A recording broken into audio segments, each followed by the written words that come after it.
Chapter 10. The day passed much as the day before had done. Mrs. Hurst and Miss Bingley had spent some hours of the morning with the invalid, who continued, though slowly, to mend, and in the evening Elizabeth joined their party in the drawing-room. The loo table, however, did not appear. Mr. Darcy was writing, and Miss Bingley, seated near him, was watching the progress of his letter and repeatedly calling off his attention by messages to his sister. Mr. Hurst and Mr. Bingley were at piquet, and Mrs. Hurst was observing their game. Elizabeth took up some needlework, and was sufficiently amused in attending to what passed between Darcy and his companion. The perpetual commendations of the lady, either on his handwriting, or on the evenness of his lines, or on the length of his letter, with the perfect unconcern with which her praises were received, formed a curious dialogue, and was exactly in unison with her opinion of each. How delighted Miss Darcy will be to receive such a letter. He made no answer. You write uncommonly fast. You are mistaken. I write rather slowly. How many letters you must have occasion to write in the course of the year. Letters of business, too. How odious I should think them. It is fortunate, then, that they fall to my lot instead of to yours. Pray, tell your sister that I long to see her. I have already told her so once by your desire. I'm afraid you do not like your pen. Let me mend it for you. I mend pens remarkably well. Thank you, but I always mend my own.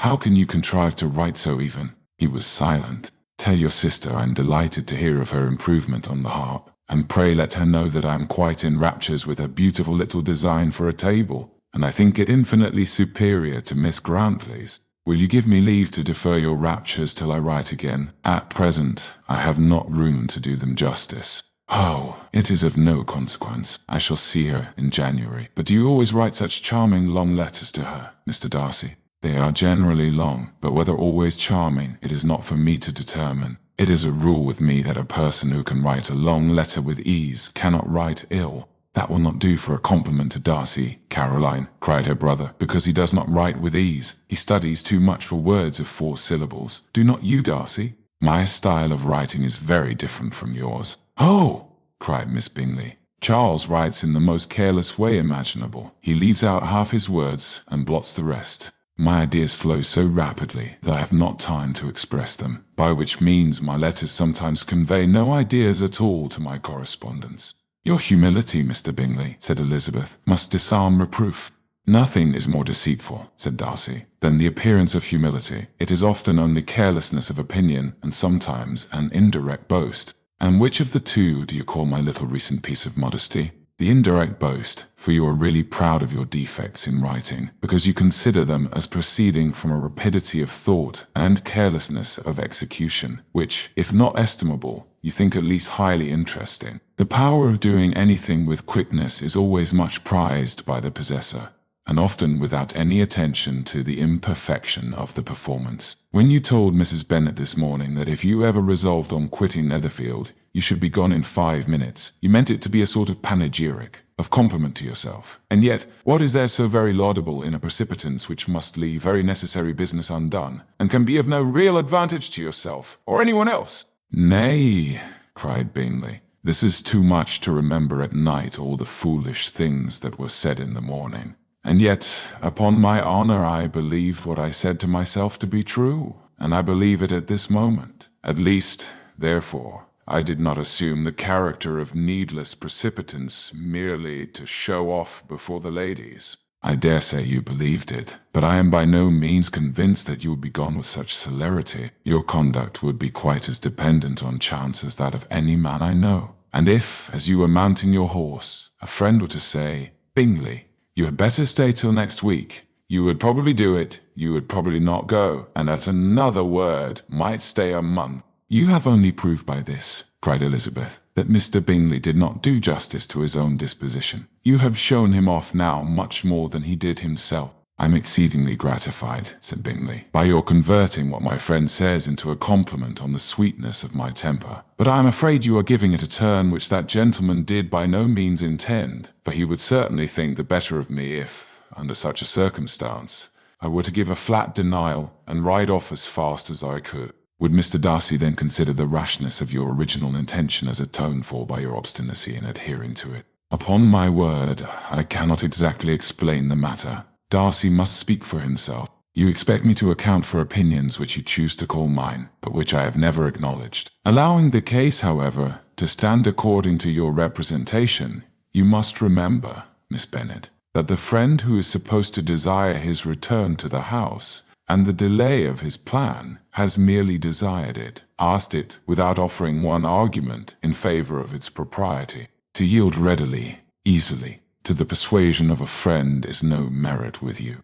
To yield without conviction is no compliment to the understanding of either. You appear to me, Mr. Darcy, to allow nothing for the influence of friendship and affection. A regard for the requester would often make one readily yield to a request without waiting for arguments to reason one into it. I am not particularly speaking of such a case as you have supposed about Mr. Bingley. We may as well wait, perhaps, till the circumstance occurs before we discuss the discretion of his behavior thereupon. But in general, in ordinary cases between friend and friend, where one of them is desired by the other to change a resolution of no very great moment, should you think ill of that person for complying with the desire without waiting to be argued into it? Will it not be advisable, before we proceed on this subject, to arrange with rather more precision the degree of importance which is to appertain to this request, as well as the degree of intimacy subsisting between the parties? "By all means," cried Bingley. "Let us hear all the particulars, not forgetting their comparative height and size, for that will have more weight in the argument, Miss Bennet, than you may be aware of. I assure you that, if Darcy were not such a great tall fellow in comparison with myself, I should not pay him half so much deference. I declare I do not know a more awful object than Darcy, on particular occasions, and in particular places, at his own house especially, and of a Sunday evening, when he has nothing to do."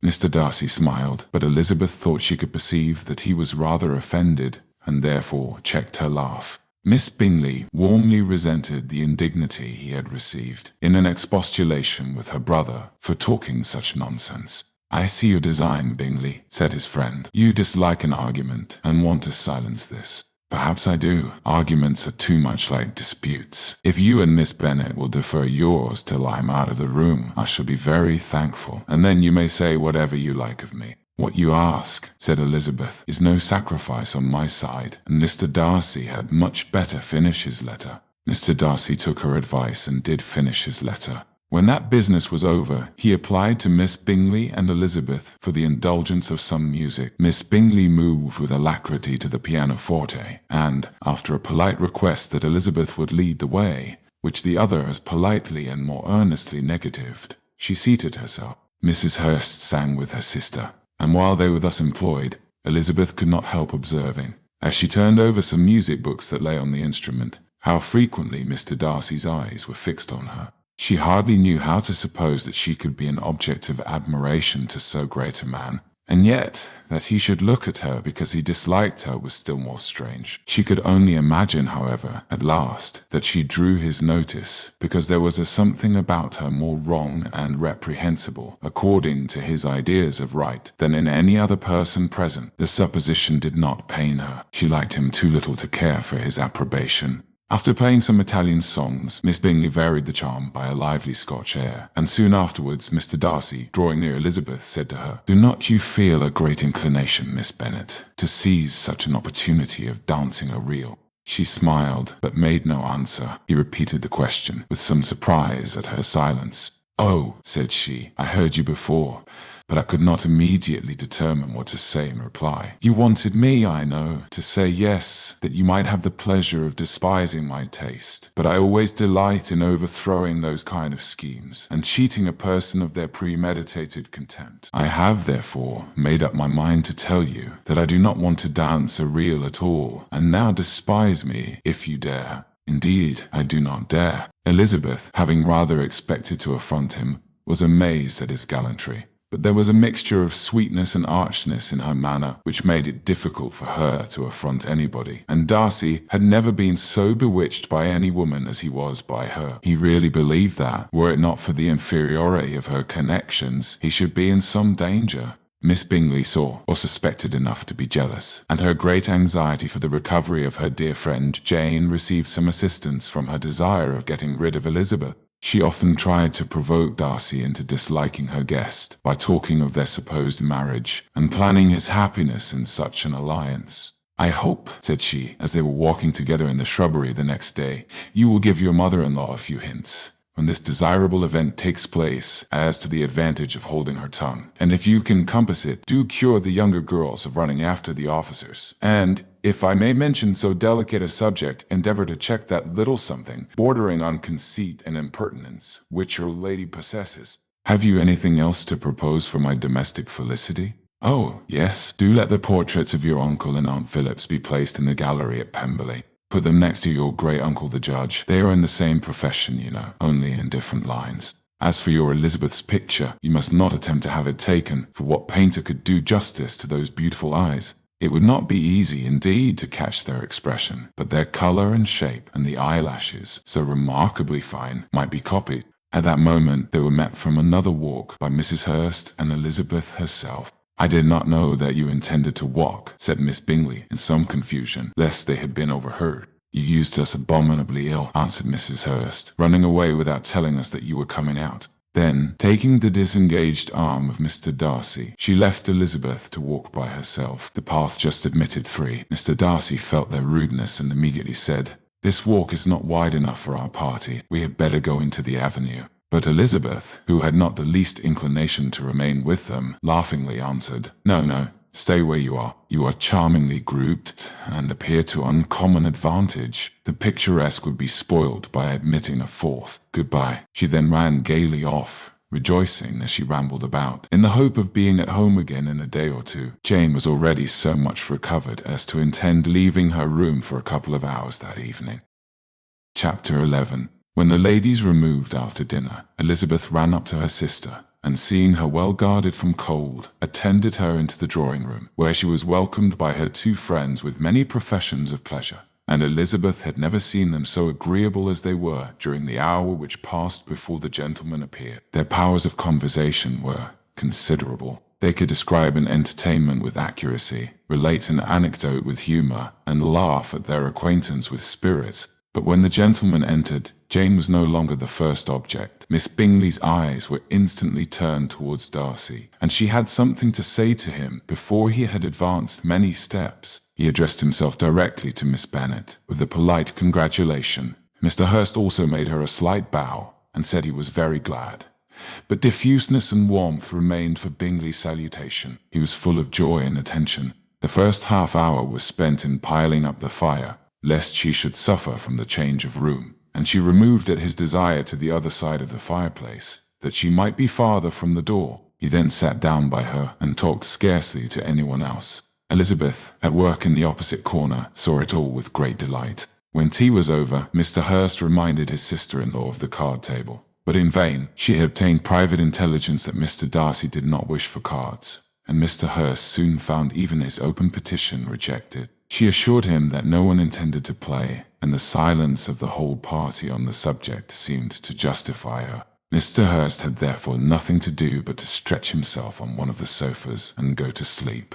Darcy took up a book, Miss Bingley did the same, and Mrs. Hurst, principally occupied in playing with her bracelets and rings, joined now and then in her brother's conversation with Miss Bennet. Miss Bingley's attention was quite as much engaged in watching Mr. Darcy's progress through his book as in reading her own, and she was perpetually either making some inquiry or looking at his page. She could not win him, however, to any conversation. He merely answered her question and read on. At length, quite exhausted by the attempt to be amused with her own book, which she had only chosen because it was the 2nd volume of his, she gave a great yawn and said, "How pleasant it is to spend an evening in this way! I declare after all there is no enjoyment like reading. How much sooner one tires of anything than of a book. When I have a house of my own, I shall be miserable if I have not an excellent library." No one made any reply. She then yawned again, threw aside her book, and cast her eyes round the room in quest of some amusement, when, hearing her brother mentioning a ball to Miss Bennet, she turned suddenly towards him and said, "By the by, Charles, are you really serious in meditating a dance at Netherfield? I would advise you, before you determine on it, to consult the wishes of the present party. I am much mistaken if there are not some among us to whom a ball would be rather a punishment than a pleasure." "If you mean Darcy," cried her brother, "he may go to bed if he chooses before it begins. But as for the ball, it is quite a settled thing, and as soon as Nichols has made white soup enough, I shall send round my cards." I should like balls infinitely better, she replied, if they were carried on in a different manner. But there is something insufferably tedious in the usual process of such a meeting. It would surely be much more rational if conversation instead of dancing made the order of the day. Much more rational, my dear Caroline, I dare say, but it would not be near so much like a ball. Miss Bingley made no answer, and soon afterwards got up and walked about the room. Her figure was elegant, and she walked well, but Darcy, at whom it was all aimed, was still inflexibly studious. In the desperation of her feelings, she resolved on one effort more, and turning to Elizabeth said, Miss Eliza Bennet, let me persuade you to follow my example, and take a turn about the room. I assure you it is very refreshing after sitting so long in one attitude. Elizabeth was surprised, but agreed to it immediately. Miss Bingley succeeded no less in the real object of her civility. Mr. Darcy looked up. He was as much awake to the novelty of attention in that quarter as Elizabeth herself could be, and unconsciously closed his book. He was directly invited to join their party, but he declined it, observing that he could imagine but two motives for their choosing to walk up and down the room together, with either of which motives his joining them would interfere. What could he mean? She was dying to know what could be his meaning, and asked Elizabeth whether she could at all understand him. Not at all, was her answer. But depend upon it, he means to be severe on us, and our surest way of disappointing him will be to ask nothing about it. Miss Bingley, however, was incapable of disappointing Mr. Darcy in anything, and persevered, therefore, in requiring an explanation of his two motives. I have not the smallest objection to explaining them, said he, as soon as she allowed him to speak. You either choose this method of passing the evening because you are in each other's confidence and have secret affairs to discuss, or because you are conscious that your figures appear to the greatest advantage in walking. If the first, I should be completely in your way, and if the second, I can admire you much better as I sit by the fire. Oh, shocking! Cried Miss Bingley. I never heard anything so abominable. How shall we punish him for such a speech? Nothing so easy, if you have but the inclination, said Elizabeth. We can all plague and punish one another, tease him, laugh at him. Intimate as you are, you must know how it is to be done. But upon my honor, I do not. I do assure you that my intimacy has not yet taught me that. Tease calmness of temper and presence of mind. No, I feel he may defy us there. And as to laughter, we will not expose ourselves, if you please, by attempting to laugh without a subject. Mr. Darcy may hug himself. Mr. Darcy is not to be laughed at, cried Elizabeth. That is an uncommon advantage, and uncommon I hope it will continue, for it would be a great loss to me to have many such acquaintance. I dearly love a laugh. Miss Bingley, said he, has given me credit for more than can be. The wisest and the best of men, nay, the wisest and best of their actions, may be rendered ridiculous by a person whose first object in life is a joke. Certainly, replied Elizabeth, there are such people, but I hope I am not one of them.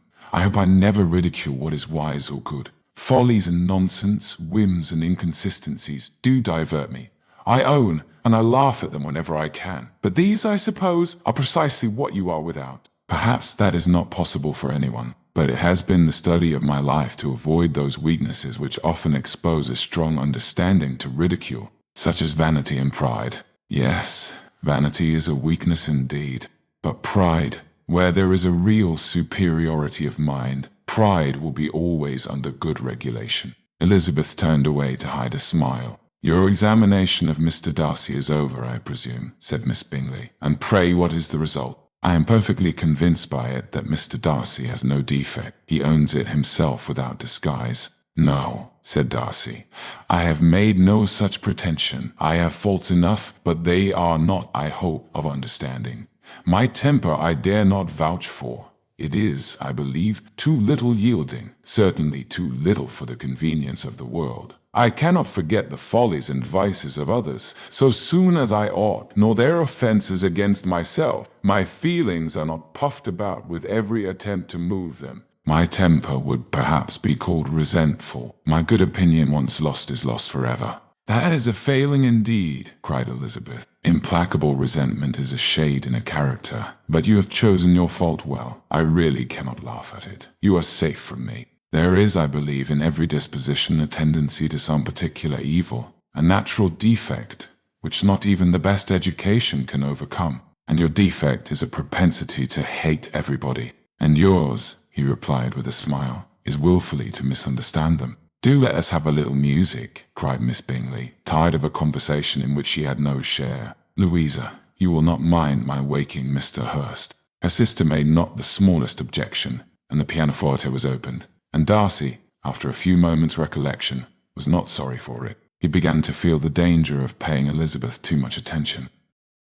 Chapter 12. In consequence of an agreement between the sisters, Elizabeth wrote the next morning to her mother to beg that the carriage might be sent for them in the course of the day. But Mrs. Bennet, who had calculated on her daughters remaining at Netherfield till the following Tuesday, which would exactly finish Jane's week, could not bring herself to receive them with pleasure before. Her answer, therefore, was not propitious, at least not to Elizabeth's wishes, for she was impatient to get home. Mrs. Bennet sent them word that they could not possibly have the carriage before Tuesday, and in her postscript it was added that, if Mr. Bingley and his sister pressed them to stay longer, she could spare them very well. Against staying longer, however, Elizabeth was positively resolved, nor did she much expect it would be asked, and fearful, on the contrary, as being considered as intruding themselves needlessly long, she urged Jane to borrow Mr. Bingley's carriage immediately. And at length it was settled that their original design of leaving Netherfield that morning should be mentioned, and the request made. The communication excited many professions of concern, and enough was said of wishing them to stay at least till the following day, to work on Jane, until the morrow their going was deferred. Miss Bingley was then sorry that she had proposed the delay, for her jealousy and dislike of one sister much exceeded her affection for the other. The master of the house heard with real sorrow that they were to go so soon, and repeatedly tried to persuade Miss Bennet that it would not be safe for her, that she was not enough recovered. But Jane was firm where she felt herself to be right. To Mr. Darcy, it was welcome intelligence. Elizabeth had been at Netherfield long enough. She attracted him more than he liked, and Miss Bingley was uncivil to her, and more teasing than usual to himself. He wisely resolved to be particularly careful that no sign of admiration should now escape him, nothing that could elevate her with the hope of influencing his felicity, sensible that if such an idea had been suggested, his behavior during the last day must have material weight in confirming or crushing it. Steady to his purpose, he scarcely spoke 10 words to her through the whole of Saturday, and though they were at one time left by themselves for half an hour, he adhered most conscientiously to his book, and would not even look at her. On Sunday, after morning service, the separation, so agreeable to almost all, took place. Miss Bingley's civility to Elizabeth increased at last very rapidly, as well as her affection for Jane, and when they parted, after assuring the latter of the pleasure it would always give her to see her either at Longbourn or Netherfield, and embracing her most tenderly, she even shook hands with the former.